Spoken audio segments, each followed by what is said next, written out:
हमको याद है कर्पूरी ठाकुर मैंने सबसे पॉपुलर नेता हुए, पॉपुलर मुख्यमंत्री हुए।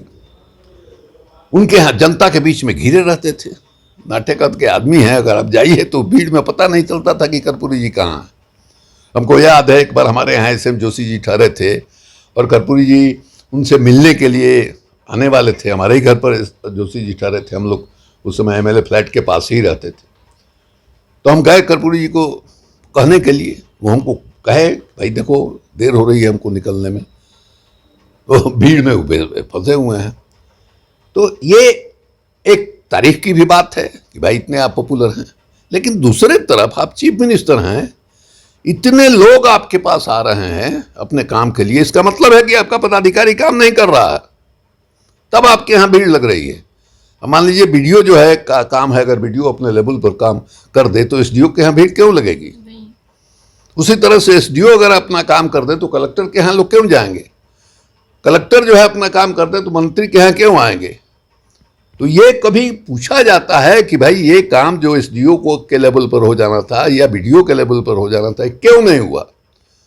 और नहीं हुआ तो आप उसको इसके लिए क्या दंडित कर रहे हैं? बिल्कुल, अगर इस तरीके की अगर दंडित किया जाता तो शायद इतनी बात बढ़ती नहीं है। और सर बात यही नहीं है, अफसरों के भ्रष्टाचार और तानाशाही की भी बात नहीं है, ट्रांसफर पोस्टिंग को लेकर के भी खुद एनडीए के जो विधायक हैं वो सवाल खड़े कर रहे हैं कि ट्रांसफर पोस्टिंग को लेकर के बड़ा घोटाला किया गया है। अगर खुद विधायकों के यहाँ अगर छापेमारी की जाती है तो करोड़ों की संपत्ति मिलेगी। कोई नई बात नहीं है, ये कोई नई बात नहीं है। आप इतना उत्तेजित होकर के जो सवाल पूछ रही है इसमें कोई नई बात नहीं है। और ये सिर्फ बिहार में ही नहीं होता है, ये हर राज्य में होता है। बहुत कम राज्य होंगे, हो सकता है कि दक्षिण के राज्यों में कम होता होगा या नहीं होता होगा, लेकिन अधिकांश राज्यों में हिंदी पट्टी में तो कुछ कहना ही नहीं है। ये भी एक दोष है। क्यों चाहिए पैसा भाई? मान लीजिए विधायकों को तनख्वाह मिलता है, वो अपना ये कर लेंगे, लेकिन उनके चुनाव लड़ने के समय क्या होगा भाई? इतना खर्च है चुनाव में जिसका कोई हिसाब किताब नहीं है। तो ये ट्रांसफर पोस्टिंग का जो खेला है, ये हर ट्रांसफर पोस्टिंग में ये होता है। ये कहीं से कोई नई बात नहीं है, किसी की भी सरकार रही हो, ये सब जो है चलता रहता है। तो ट्रांसफर पोस्टिंग के बारे को लेकर के कोई नियम कायदा है नहीं आपके यहाँ, कोई नियम कायदा नहीं बना हुआ है। उसके हिसाब से मान लीजिए कि क्यों झगड़ा होता है। अब अफसर भी जो है, मान लीजिए कि हम जो है एक जगह पोस्टेड हैं, हम जाना चाहते हैं पार्टिकुलर जगह पर, तो पार्टिकुलर जगह पर हमको नहीं दिए, मंत्री कह रहा है कि नहीं साहब शिवानंद तिवारी को पार्टिकुलर जगह पर आप दे दीजिए। अफसर इसके लिए तैयार नहीं। क्यों नहीं तैयार है भाई? शिवानंद तिवारी को उस जगह पर नहीं तो दूसरे जगह पर आप भेजिएगा ना भाई। तो उस जगह पर आपने भेज दिया तो क्या फर्क पड़ता है?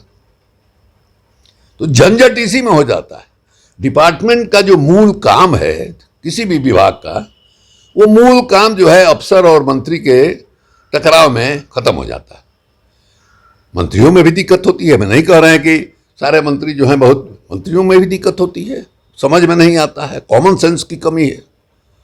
क्योंकि मंत्रिमंडल का जो गठन होता है वो गठन जो है आपके कार्य कुशलता पर नहीं होता है, क्षेत्रीय प्रतिनिधित्व चाहिए उसके आधार पर भी होता है, जात का प्रतिनिधित्व चाहिए उसके आधार पर भी होता है।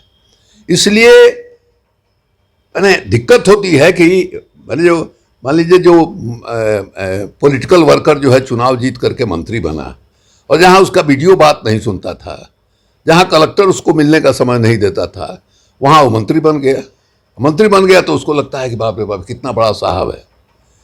ये भी एक कारण है जिसके चलते जो है आपको एफिशिएंसी दिखती है। तो इसमें देखना पड़ता है कि मान लीजिए जो अच्छा नेता होगा, अच्छा नेता मतलब कि जो मुख्यमंत्री होगा, वो देखेगा कि हमारा मंत्री जो है ये हमने इसको एफिशिएंसी के आधार पर नहीं बना बैठाया है, इसके जात को मैसेज देने के लिए कि देखिए भाई हम आपके जात के मंत्री को बना दिए।